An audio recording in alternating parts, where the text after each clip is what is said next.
दोस्तों, इस वीडियो में आप देखेंगे एक फैंटेसी थ्रिलर मूवी की कहानी। रहस्य और रोमांच से भरपूर ये फिल्म आप लोगों का भरपूर मनोरंजन करेगी, इसलिए वीडियो को पूरा आखिरी तक जरूर देखें। चलिए अब कहानी शुरू करते हैं। फिल्म की शुरुआत में इंग्लैंड के राजा आर्थर और उनके खास मंत्री रॉबर्ट को दिखाया जाता है। समुंदर के किनारे घुड़सवारी करते वक्त रॉबर्ट आर्थर से कहता है, महाराज, आपकी पत्नी को मरे हुए 1 साल हो गया। भले ही आपका बेटा 10 साल का है, पर उसको माँ की कमी अब भी महसूस होती है, इसलिए आपको दूसरी शादी कर लेनी चाहिए। राजा आर्थर कहते हैं, कोई अच्छी लड़की मिलने पर मैं इस बारे में सोचूंगा। इसके बाद जब अपने महल लौटने के लिए ये लोग जंगल से गुजर रहे होते हैं तो उन्हें वहाँ कोई अजीब सी आवाज सुनाई पड़ती है। आवाज के पीछे दोनों जंगल के कुछ और भीतर जाते हैं, जहाँ थोड़ी दूरी पर गुफा के सामने धुएं के बीच एक सुंदर लड़की खड़ी नजर आती है। जब वो इन दोनों को देखती है तो वो गुफा के भीतर जाने लगती है। उसको भीतर जाते हुए देखकर रॉबर्ट गुफा के द्वार पर जाकर एक मशाल जलाता है और उस लड़की को आवाज देकर कहता है, तुम इस खतरनाक जंगल में अकेली क्या कर रही हो? मेरे पास आओ और मुझे अपने बारे में बताओ। इस पर वो लड़की चीखते हुए उसकी ओर बढ़ने लगती है और अचानक से गायब हो जाती है। इस घटना से डरकर रॉबर्ट चाकू निकाल लेता है, पर इससे पहले कि वो कुछ समझ पाता, एक बूढ़ी डायन उसके करीब आकर दांत से उसका गला काटने लगती है। हालांकि रॉबर्ट उसके कामयाब होने से पहले ही उसके पेट में चाकू मारकर उसे नीचे ढकेल देता है, जिससे कि उस डायन का शरीर नष्ट हो जाता है। अब तक थोड़ी दूरी पर खड़ा राजा भी वहां आ जाता है। उन्हें उस गुफा में डायन द्वारा कैद की गई रूबी नाम की एक लड़की मिलती है, जिसे अपने साथ ले जाकर राजा उससे शादी कर लेते हैं। पर कुछ ही दिनों में रोम से लड़ाई लड़ने के लिए राजा अपनी आधी से ज्यादा सेना लेकर रोम चले जाते हैं। रोम से होने वाली लड़ाई में वो अपने काफी सारे सैनिक खो देते हैं। ऐसे में युद्ध से थककर वो अपने बचे हुए लोगों के साथ फ्रांस में रुकते हैं और वहीं जिंदगी गुजारने लगते हैं। इस दौरान एक दिन जब वो अपने एक योद्धा साथी के साथ कुश्ती का अभ्यास कर रहे होते हैं तो उनका खास मंत्री रॉबर्ट उनसे कहता है, महाराज, लगभग 9 साल से ज्यादा हो गए हैं हमें अपना राज्य इंग्लैंड छोड़े हुए। आपका बेटा डेनियल भले ही आपकी राजगद्दी संभाल रहा है, पर उसके पास रणनीति का अनुभव नहीं है और हमें खबर मिली है कि इसी का फायदा उठाकर जर्मनी की सेना हमारे राज्य पर हमला कर सकती है। ये सुनकर राजा आर्थर कहते हैं, जैसा कि तुम जानते हो कि मेरी खास तलवार कहीं खो गई है, हमारे पास लोग भी कम बचे हैं। ऐसी स्थिति में अभी हम कुछ और दिन यहाँ रुकेंगे। इसके अगले सीन में इंग्लैंड के राजा आर्थर का महल दिखाया जाता है, जहां राजा का दुष्ट बेटा डेनियल राजा की दूसरी पत्नी रूबी पर उससे शादी करने का दबाव डाल रहा होता है, जिससे कि वो आर्थर के जीवित रहते ही उनकी राजगद्दी पर अपना पूरा नियंत्रण हासिल कर सके। लेकिन रानी उसके इस अनैतिक काम का विरोध कर रही होती है। इसी दौरान डेनियल का मुख्य सेवक कमरे में आकर डेनियल से कहता है, मालिक, राज्य के सभी सामंत और योद्धा बैठक में आपका इंतजार कर रहे हैं। तो डेनियल खाने की मेज पर उन सबसे मिलने के लिए जाता है, जहाँ राज्य के सभी प्रमुख योद्धा उससे कहते हैं, सूचना के अनुसार जर्मन सेना हमारे राज्य पर हमला करने वाली है। ऐसे में हमारे राजा आर्थर की अनुपस्थिति में हमें युद्ध की रणनीति बनानी होगी, क्योंकि हमारे पास सैनिकों और लड़ाकों की संख्या बहुत कम है। इस पर दुष्ट डेनियल कहता है, मेरे पिता राजा आर्थर को अब मैं यहाँ का राजा नहीं मानता। वो कई सालों से इस राज्य और हमारी परवाह किए बिना ही यहाँ से बहुत दूर हैं। अब सिंहासन पर मैं बैठता हूँ, इसीलिए मैं ही यहाँ का राजा हूँ और मैं ही यहाँ के फैसले लूंगा। योद्धाओं को उसकी ये बात सही नहीं लगती, इसीलिए वो सभी दबे सुर में उसकी इस बात का विरोध करते हुए कहते हैं,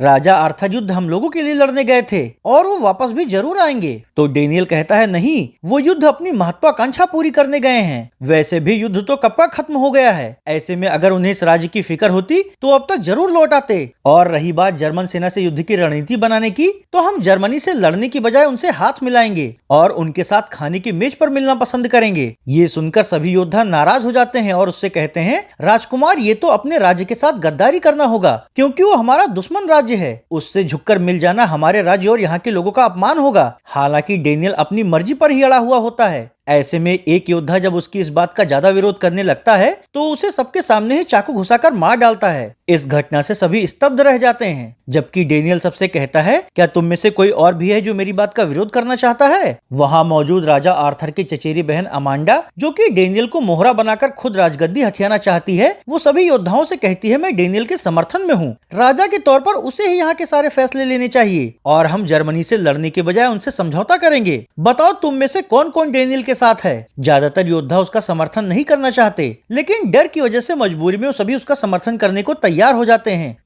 अगले सीन में फ्रांस की वो पुरानी हवेली दिखाई जाती है जहां आर्थर अपने लोगों के साथ सोया हुआ होता है। रात होने पर कुछ नकाबपोश लोगों का समूह दबे पांव उस हवेली के अंदर दाखिल होता है। उस वक्त ज्यादातर लड़ाके नशे में सोए हुए होते हैं, जबकि राजा एक दूसरे कमरे में लेटा हुआ होता है। इसी मौके का फायदा उठाकर वो नकाबपोश लोग राजा के साथियों का गला रेतने लगते हैं, जिसमें कि कुछ योद्धा तो मारे जाते हैं, लेकिन बाकी की योद्धा चीखें सुनकर जाग उठते हैं और उन अज्ञात हमलावरों से लड़ना शुरू कर देते हैं। लड़ाई का ये शोर सुनकर राजा भी जाते हैं और अपनी तलवार उठाकर हमलावरों से लड़ने लगते हैं। कुछ देर की इस लड़ाई में ज्यादातर लड़ाके मार दिए जाते हैं, पर एक नकाबपोश हमलावर को जिंदा पकड़ लिया जाता है। रॉबर्ट उसके हाथ बांधकर उसका नकाब खोलता है तो राजा उससे पूछते हैं, हम पर हमला करने के लिए तुम्हें किसने भेजा और तुम लोग कहां से हो? पर वो लड़की कुछ भी बताने को तैयार नहीं होती। हालांकि फिर जब राजा तलवार दिखाकर उसे सख्ती करते हैं तो वो राजा से कहती है, तुम्हारे बेटे ने हम जैसे लोगों के एक समूह को आपको तथा आपके बचे हुए साथियों को मारने के लिए भेजा था, ताकि उसको राजगद्दी मिलने में कोई भी अड़चन न आने पाए। ये सुनते ही राजा का कलेजा बैठ जाता है और वो कहते हैं, मेरा अपना ही खून आखिर मेरे साथ ऐसा कैसे कर सकता है? और क्या मेरी पत्नी रूबी अभी जिंदा है? हमलावर लड़की कहती है, हाँ, पर वो नजरबंद है। डेनियल ने उसे महल में कैदी की तरह रखा हुआ है। ये सुनकर गुस्से से तिलमिलाया राजा उससे कहता है, अभी इसी वक्त वापस जाओ और उस डेनियल से कहो कि वो तुरंत ही रानी रूबी को आजाद कर दे। अगर तुम ऐसा करोगी तो मैं तुम्हें यहाँ से जिंदा जाने दूंगा। इसके बाद हमलावर लड़की को संदेश देने के लिए छोड़ दिया जाता है। उसके जाने के बाद राजा अपने आदमियों से कहते हैं, तो अब मुझे जर्मन्स के साथ साथ अपने गद्दार बेटे से भी लड़ना पड़ेगा। तुम लोग बास द्वारा संदेश भिजवाकर इंग्लैंड के किले में हमारे ज्यादातर वफादार योद्धाओं को इकट्ठा होने के लिए कहो। मंत्री रॉबर्ट कहता है, महाराज, आपके ज्यादातर वफादार लोग तो आपके साथ यहाँ ही आ गए थे।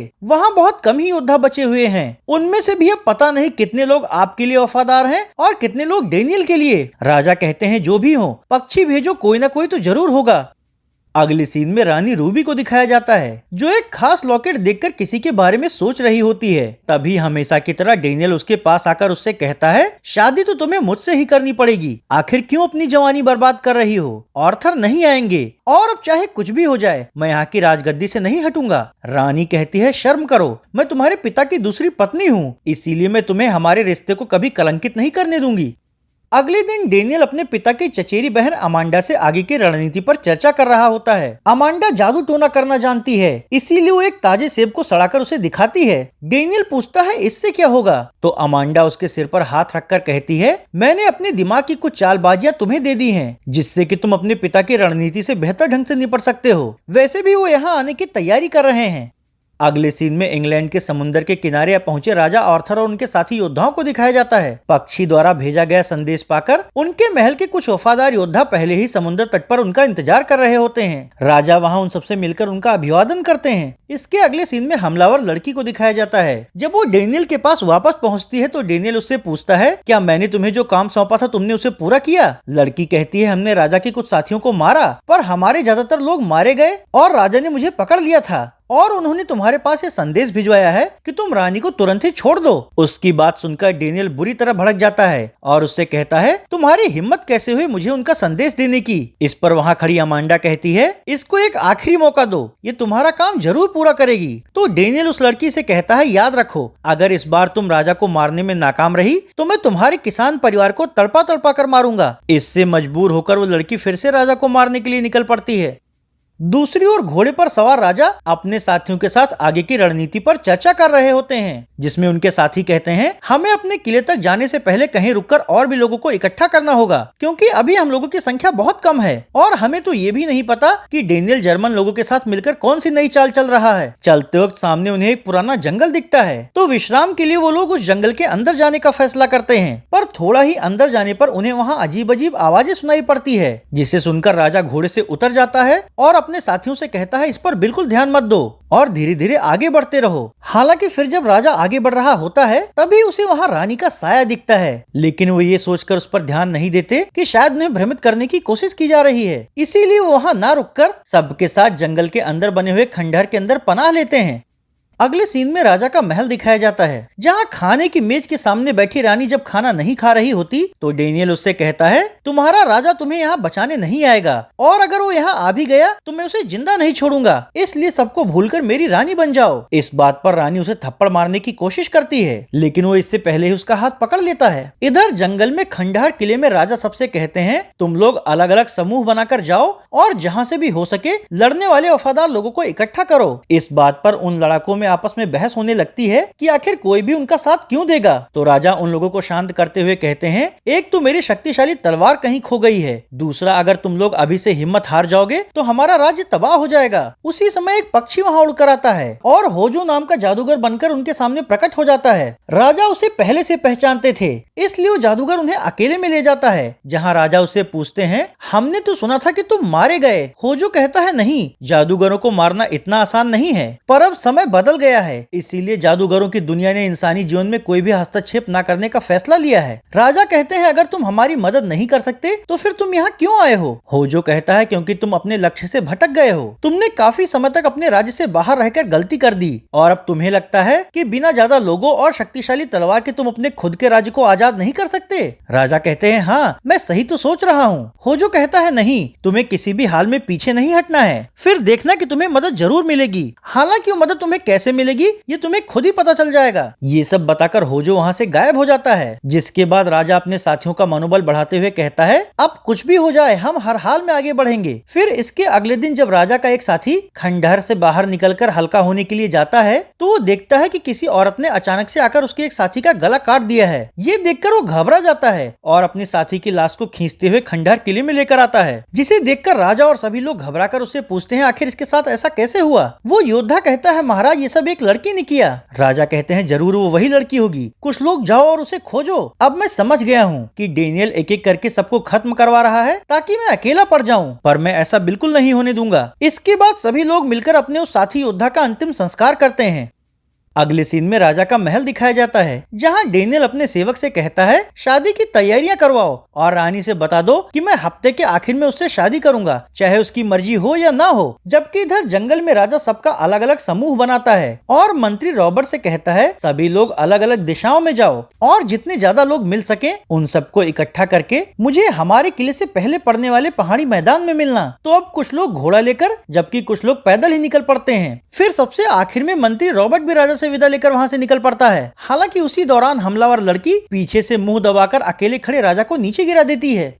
दूसरी ओर महल में अमांडा पादरी को धमकाते हुए उससे कहती है कि अगर उसने इस विवाह को अनैतिक बताया तो वो उसे मार डालेगी। इधर राजा के अलग अलग साथी जंगल से गुजरते हुए उनका साथ देने के लिए नए नए लड़ाकों की तलाश कर रहे होते हैं। अगले सीन में फिर से राजा को दिखाया जाता है, हमलावर लड़की उनका हाथ बांधकर उन्हें बुरी तरह पीट रही होती है। राजा उसे समझाते हुए कहते हैं, मैं लड़ाई अपने राज्य के लोगों की भलाई के लिए लड़ने जा रहा हूँ, इसीलिए मुझे छोड़ दो। तो लड़की कहती है, अगर तुम राज्य की भलाई चाहते तो इतने दिन राज्य को अनाथों वाली स्थिति में न छोड़ते, फिर भी मैं तुम्हें लड़ने का मौका दे रही हूँ, जीत जाने पर तुम जिंदा बचकर जा सकते हो। ये कहकर वो राजा के बंधन खोल देती है, जिसके बाद दोनों तलवार उठाकर लड़ना शुरू कर देते हैं। राजा उसे मारना नहीं चाहते थे, इसलिए वो उससे बहुत संभल कर लड़ रहे होते हैं, पर वो लड़की एक कुशल योद्धा होने के नाते इस लड़ाई में राजा पर भारी पड़ रही होती है। कुछ देर तक दोनों में लड़ाई जारी रहती है, जिसमें कि ना चाहते हुए भी राजा की तलवार लड़की के पेट में घुस जाने से लड़की मारी जाती है। उधर महल में डेनियल के हाथ रानी का वो लॉकेट लग जाता है, जिसे कि वो हमेशा छुपा कर रखती है। उस लॉकेट में रखी हुई मंत्री रॉबर्ट की निशानी देखकर वो समझ जाता है कि रानी ने आर्थर से शादी जरूर की थी,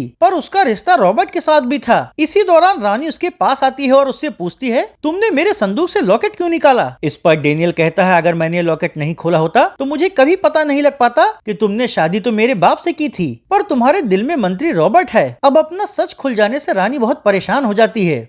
रात होने पर जंगल दिखाया जाता है, जहां अकेले विश्राम करने के लिए रुके मंत्री रॉबर्ट को रानी दिखाई पड़ती है। अब क्योंकि उसके रानी के साथ नाजायज संबंध होते हैं, इसीलिए वो उसके पास जाकर उससे कहता है, मुझे यकीन नहीं हो रहा है कि तुम यहाँ आई हो। वो कहती है, हाँ, मैं यहाँ तुमसे मिलने आई हूँ। ये कहकर वो उसे अपने साथ झाड़ियों में ले जाकर उससे संबंध बनाती है। लेकिन अगली सुबह जब रॉबर्ट की आंख खुलती है तो वो देखता है कि उसके बगल में रानी की बजाय डायन अमांडा लेटी हुई है, जिसने की मंत्री को पकड़ने के लिए सारा खेल रचा था। अब घबराकर रॉबर्ट वहाँ से भागना चाहता है, लेकिन अमांडा अपने साथ लाए हुए डेनियल के सैनिकों से उसे पकड़वा देती है। दूसरी ओर सुबह होते होते राजा के साथी योद्धा किले के पहले पड़ने वाली पहाड़ी पर पहुंचकर राजा और अपने बाकी साथियों के आने का इंतजार करने लगते हैं। कुछ देर बाद सैनिक मंत्री मार्टिन को पकड़कर महल में डेनियल के सामने ले जाते हैं, जहां डेनियल मंत्री से कहता है, जब मुझे ये पता चला कि तुम्हारे रानी के साथ नाजायज संबंध है तो मेरे लिए तुम्हें चारा डालकर पकड़ना आसान हो गया। इसके बाद वो रानी के पास जाकर उनसे कहता है, तुम तो एक वैश्या से भी गिरी हुई हो जो अपने पति की भी सगी नहीं हो पाई, लेकिन अब तुम्हारा प्रेमी रॉबर्ट मेरे कब्जे में है। अगर उसे जिंदा देखना चाहती हो तो कपड़े पहनकर शादी के लिए तैयार हो जाना, क्योंकि कल ही मैं तुमसे शादी करूंगा। अगले सीन में जंगल में भटक रहे राजा को दिखाया जाता है, जहां अचानक से उन्हें नदी के अंदर से होजों की आवाज सुनाई पड़ती है, तो वो नदी के अंदर चले जाते हैं। पर फिर जब वो नदी से बाहर निकलते हैं तो उनकी गायब हो चुकी शक्तिशाली तलवार नदी के बाहर उनके सामने होती है। उसे वापस पाकर राजा का मनोबल बढ़ जाता है और अपने साथियों को बताए गए स्थान की ओर जाने लगते हैं। फिर कुछ देर चलने के बाद जब वो उनके पास पहुंचते हैं तो वो उन्हें अपनी शक्तिशाली तलवार दिखाकर कहते हैं, अब हमें कोई नहीं रोक सकता। इधर महल में शादी की तैयारियां पूरी हो चुकी होती हैं और डेनियल के दबाव में रानी ना चाहते हुए भी सज धज कर तैयार हो रही होती है। हालांकि शादी से पहले ही डेनियल अकेले में अमांडा से कहती है, तुम जानती हो कि मैं ये शादी बस उसका इस्तेमाल करने के लिए कर रहा हूँ, इसीलिए मैं उसे ज्यादा दिन तक अपनी रानी बनाकर नहीं रखूंगा। अमांडा कहती है, तुम फिक्र मत करो, एक बार तुम राजा बन जाओ तब तुम चाहे जिससे शादी कर सकते हो। डेनियल कहता है, फिर तो ठीक है, अब जाओ और उसे शादी के लिए जल्दी से लेकर आओ। तो अमांडा रानी को लाने के लिए जाती है और उससे कहती है, तुम्हें लगता है कि मैं डेनियल से प्यार करती हूँ? नहीं, वो भी अपनी पिता की तरह ही बेवकूफ है। मैं जर्मन्स के साथ मिलकर उसका भी अंत कर दूंगी और फिर यहाँ की राजगद्दी मेरी हो जाएगी। अगले सीन में राजा को दिखाया जाता है, जो अपने साथियों से कहते हैं, मैंने लोगों से सुना है कि आज डेनियल महल के परिसर में कोई आयोजन कर रहा है। यहाँ की पहाड़ी से एक गुप्त रास्ता सीधे हमारे किले के अंदर जाता है, जिसके जरिए हम कुछ ही मिनट्स में वहाँ पहुँचकर धावा बोल देंगे। सभी लड़ाके इसके लिए तैयार हो जाते हैं और एक एक करके वो सभी राजा के साथ गुप्त रास्ते के अंदर जाने लगते हैं। दूसरी ओर महल के हॉल में पादरी ना चाहते हुए भी डेनियल के डर से उसकी और रानी की शादी की रस्में शुरू कर देता है। रस्में चल ही रही होती हैं कि तभी राजा और उसके साथी किले के अंदर पहुंचकर उनका विरोध करने वाले सैनिकों को मारना शुरू कर देते हैं। इस बात की खबर फैलते ही महल के बाकी सैनिक भी उनसे लड़ने के लिए आ जाते हैं, जिससे कि दोनों तरफ से जोरदार लड़ाई शुरू हो जाती है। इस दौरान राजा उसके रास्ते में पड़ने वाले सैनिकों को मारते हुए कारागार तक पहुंच जाता है और वहां कैद अपने मंत्री को आजाद कर देता है, जबकि महल के बाकी हिस्सों में उनके साथी अभी भी सुरक्षा कर्मियों से लड़ने में उलझे हुए होते हैं। वहीं महल के हॉल में पादरी जब आखिरी रस्में पूरी कर रहा होता है, तभी ऑर्थर और उसके कुछ साथी पहले तो अचानक से हमला कर पादरी को तीर मार देते हैं और फिर अंदर धुआं सुलगाकर उसी की आड़ में डेनियल के सुरक्षा कर्मियों पर टूट पड़ते हैं। लड़ाई में दोनों ओर के लोग मारे जा रहे होते हैं। इसी दौरान अमांडा रानी को बालों से घसीटते हुए उसे दूसरे कमरे में ले जाने लगती है। ये देखकर लड़ाई में उलझा हुआ रॉबर्ट उसके रास्ते में पड़ने वाले सैनिकों से लड़ते हुए रानी के पीछे जाने लगता है, जबकि इधर डेनियल अपने पिता से लड़ते हुए उनसे कहता है, जिस रानी को आप बहुत प्यार करते हैं वो मंत्री से प्यार करती है, सबूत के तौर पर उसका लॉकेट देखिए। हालांकि राजा उसकी इस बात पर यकीन नहीं करता और अपने साथियों के साथ गद्दार सैनिकों को मारना जारी रखता है। उधर रानी को मारने की कोशिश कर रही अमांडा को रानी पहले तो एक सुराही से मारकर नीचे गिरा देती है और फिर उसके संभलने से पहले ही उसके पेट में चाकू घुसाकर उसका काम तमाम कर देती है, जिससे कि वो डैन अपने असली रूप में आ जाती है और उसका शरीर नष्ट हो जाता है। इसी सबके बीच रॉबर्ट वहाँ आता है तो रानी उसे चूमते हुए कहती है, मुझे अपने साथ ले चलो। ये सुनकर रॉबर्ट उसे महल के परिसर में ले जाता है और अपने साथ घोड़े पर बिठाकर वहाँ से दूर निकल जाता है। बेचारा राजा महल की खिड़की से उन्हें एक साथ जाते हुए देखता है, जिससे कि उसका दिल टूट जाता है। अब इस धोखे से तिलमिलाया राजा अपने साथियों के साथ मिलकर सभी गद्दार सिपाहियों को मार डालता है। ये सब देखकर डेनियल बुरी तरह घबरा जाता है। हालांकि राजा उससे कहते हैं, मैं अपने ही हाथों तुम्हारा खून नहीं करना चाहता, इसलिए इसी वक्त तुम ये राज्य छोड़कर चले जाओ। तो घबराया हुआ डेनियल वहाँ से भाग जाता है। राजा को अपनी राजगद्दी वापस मिल चुकी होती है, पर वो इस इंतजार में होते हैं कि किसी दिन वो रानी से इसका हिसाब जरूर चुकता करेंगे। इस तरह फैंटेसी फिल्म ही खत्म हो जाती है।